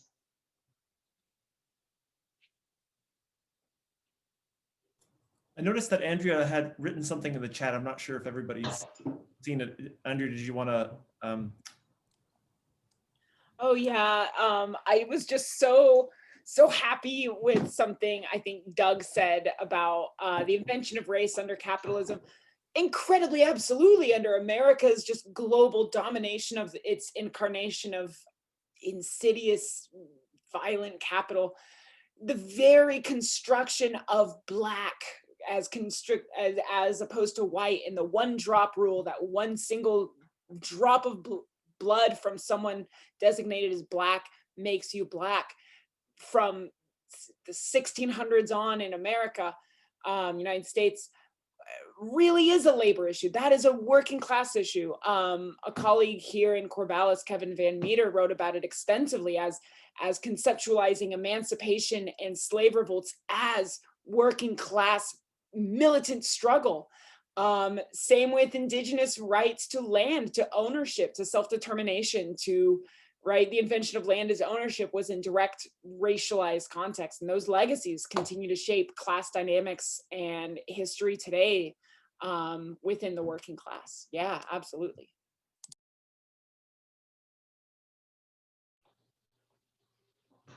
Okay, I think we're going to go ahead and grab a final batch of questions. I think I might just skip toward the end and grab a few. Kdong217 asks, Josh, you invoked Lenin. Oh, I'm sorry. So since this is the final round of questions, if everyone could kind of work in your closing remarks into your responses, I think we could maybe address more of the questions with the time we have remaining. So Kdong217 asks, Josh, you invoked Lenin and the mantle of Trotskyism per the IBT to prosecute the crisis of capitalism in the present, which none of the other panelists did. Conrad and Doug, with their interactions with platypus, take more after the Frankfurt School, i.e. Adorno. To all the panelists, is Trotskyism and its adherence to Lenin necessary or not to prosecute the crisis of capitalism in the present, and why? Gordon Ensign asked for Andrea, what do you think of the development of nuclear technology? Dane Thomas asks, will these struggles currently happening, especially BLM, help the left or the right more, given that it is giving fuel to right-wing calls for law and order?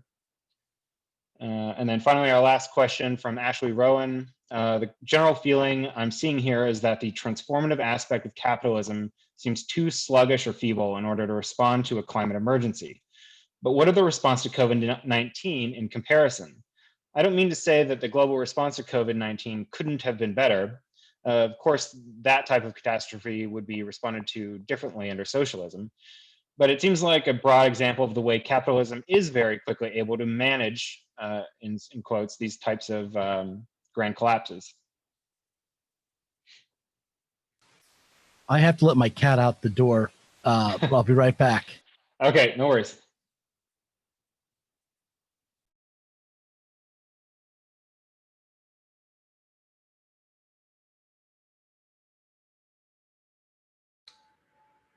Well, I guess I'll go then, although I'm not certain that all of these questions were directed at me. I guess I'll touch on Dane's question.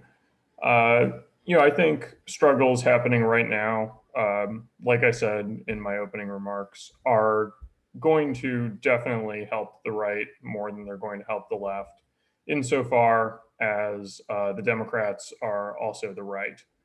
I mean, the fact is the left isn't in a situation where it can,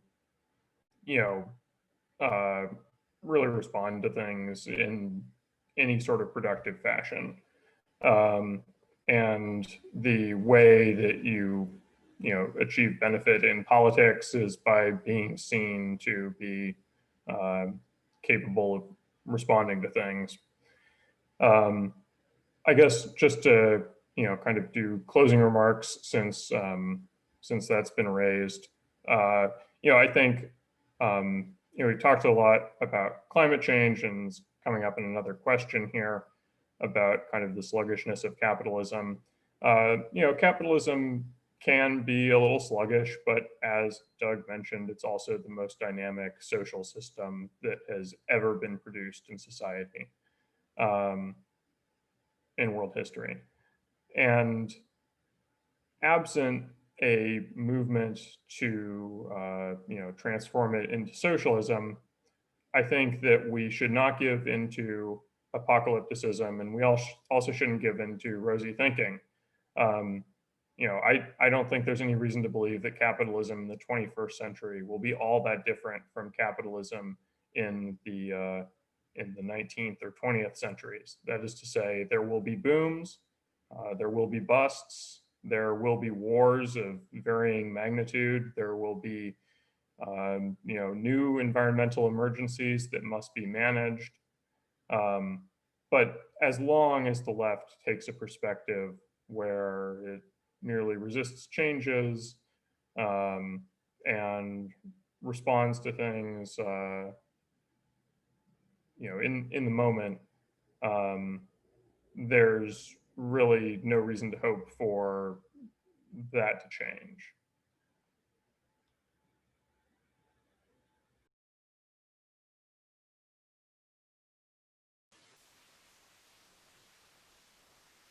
I think, oh, sorry.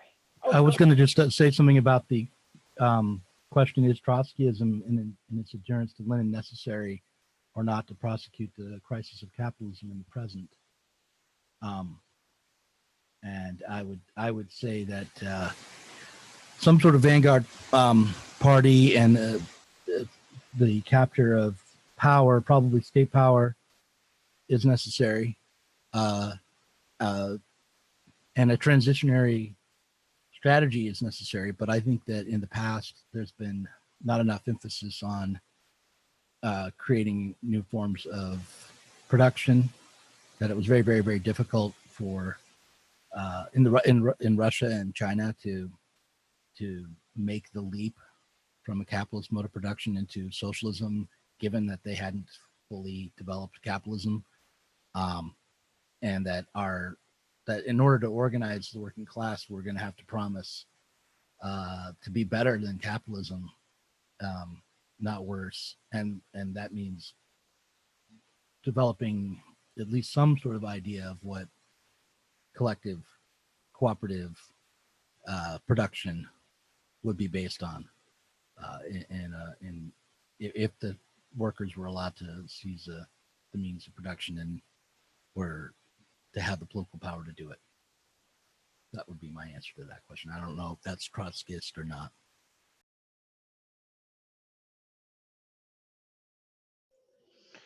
Well, I mean, I guess it'll be no surprise that I think, that Trotskyism is important. I mean, I'm here representing the IBT, which is a Trotskyist organization. I mean, it does come down to this idea that without a party, there will be no revolution.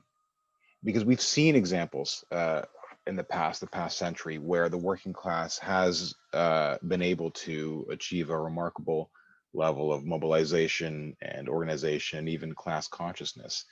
But without a Marxist party of some size, they haven't been able to overcome the obstacles. So we can cite different examples from history.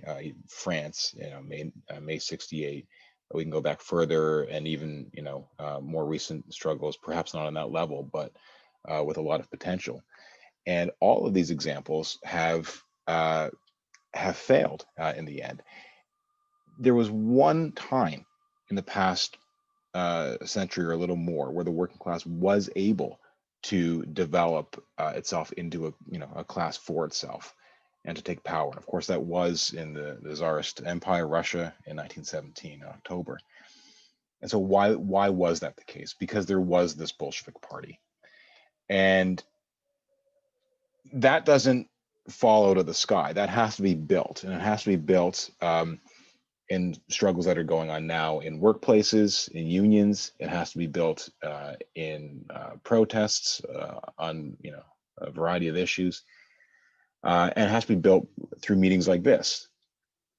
I think that one of the I was just looking through the Q&A. One of the questions posed at the very end by Benjamin is about labor, and so what's different about the working class versus the serfs, under feudalism. And the difference is that the working class under capitalism exists or one of the answers is that the working class under capitalism exists in a system that has been so productive, that has developed the productive forces to the level where we now are actually at a moment where we can see this choice between a kind of barbarism. And I would agree with Conrad in some way that there will be periods of bust and boom. That's not going to go away, but it's going to take place in a very different context in which the system does move in a generally downward direction, or has done for over a century now. So things will get worse. Within that framework, there will be some ups as well, but ups within a context that is more down, if that makes sense. against the backdrop of a worsening ecological crisis. So the working class exists in that context, between the choice of barbarism, that sort of barbarism, or worse, or socialism, of actually getting rid of exploitation, getting rid of want and war. And that's a very powerful proposition. So that speaks to the point that Doug was mentioning. We have to offer something.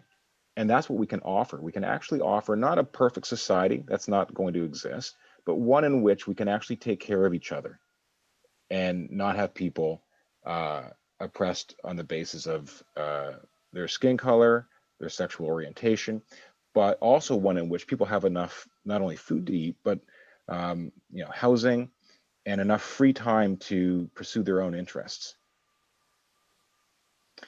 So that's a powerful perspective, and it's one that we can put forward as a practical solution to the problems that people are facing right now.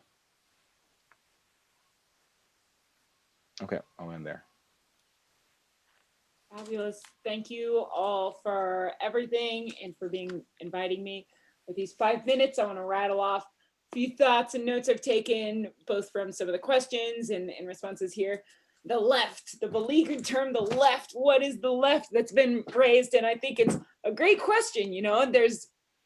I think of the left as the communists, the socialists, the anarchists, the various labels all in between, and organizations, meme pages that have anti-capitalist views, capitalist critical. Let's not forget the memes of production, very important in lifting morale.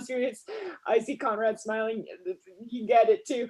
All right, we're all this messy blob called the left, unified in that we have a critique of capitalism, of the status quo, not shared by some of our more liberal comrades who are getting out the vote more or less for various people fighting hard for that. There's various debates, harm reduction, all that. But I think of all of us as members of the left, and we all have thinkers. We all have something to offer, such as all the platypus publications. Everyone here is through loving conversation and debate and critique will further hone how we can all work together and find things that we agree upon, because everyone else has something that they agree on, right? That you make a cake for $1, you sell it for $1.50, subjugate workers in flour factories in Bangladesh, and that this is a way to move around.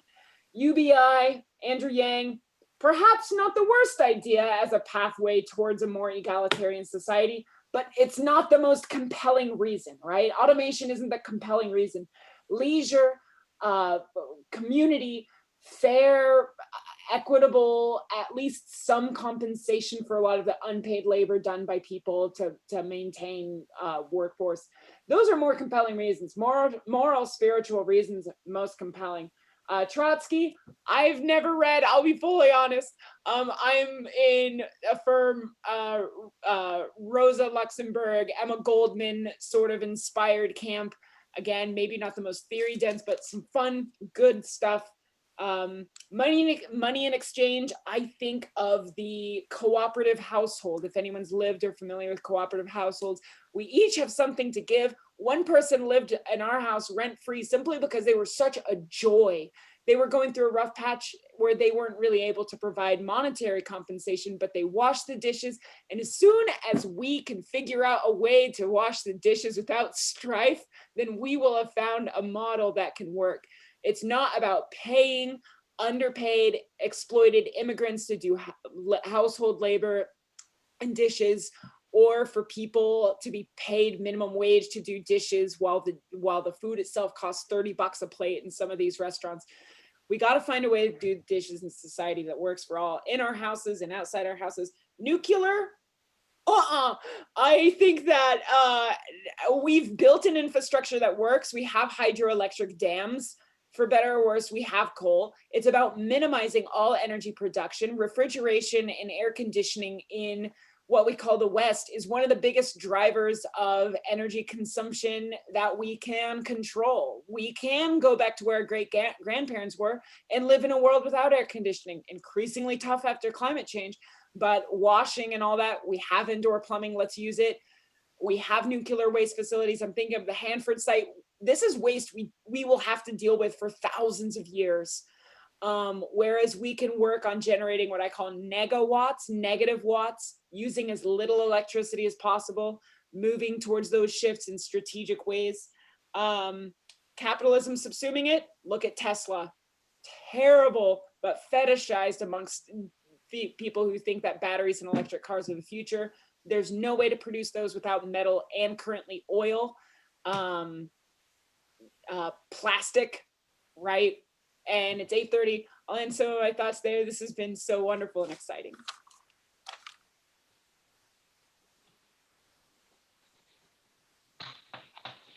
Okay, thanks everybody. That was really fun. We do have our after panel discussion. So there's some links out for that. Yeah, thanks again. Thanks for coming, everyone. Bye. Guys, this was lovely. Yeah, thanks everyone.